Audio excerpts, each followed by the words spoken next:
This is Dancing Moto. I think you're fine. Do you still have your license? Yeah.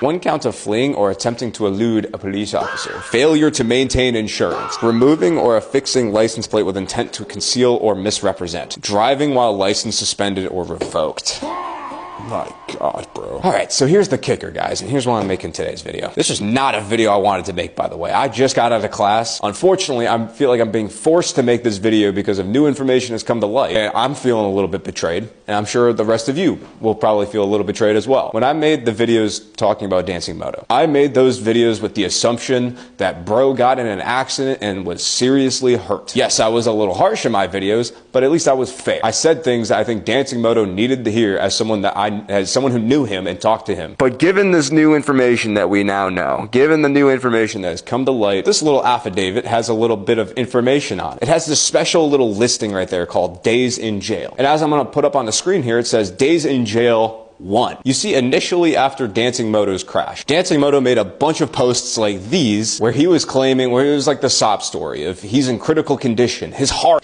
is having problems. He doesn't know if he's going to make it. So that was the first sign of like something was a little amiss here. And then we got this mugshot. We have this little mugshot right here. This doesn't look like someone who's in critical condition. Now, I've seen some people say that, hey, this is an old mugshot. We don't know what he looks like right now, which fair, that's entirely possible. That's something that the cops have done in the past. It's rare, but they will use an old mugshot to show something of like a new criminal, that way they can put his face out there for the world to know. However, let's come back to that little verbiage right there, the days in jail number. That is something that they do not put up if a perpetrator is still in the hospital. If someone is in critical condition, the cop's priority is not to immediately put them in jail. No, it's to leave them in the hospital and let them recover before they can be sentenced and put in court and spend their jail time. But that doesn't make any sense, Matthew. He was hit by a police SUV. He has to be in critical condition. See, that's what I thought too, bro. I literally thought the same thing. It is literally quite the weirdest case of events, the weirdest universe in which this could have happened. But the only possible explanation here is bro ate that SUV for breakfast, spit it out, went to the hospital for a couple days for those bruises, lacerations, most likely a little bit of road rash for not wearing any gear. Obviously, he probably still has some open wounds, but it's enough that the hospital is just going to dress him up, put some bandages over him, and then you're released after a couple of days. 2 days after he was in his accident, Dancing Moto was taken to jail and spent 1 full day in jail and had a bond set at $5,000. Funny enough is bro was immediately released as well. My issue isn't the fact that Dancing Moto isn't more hurt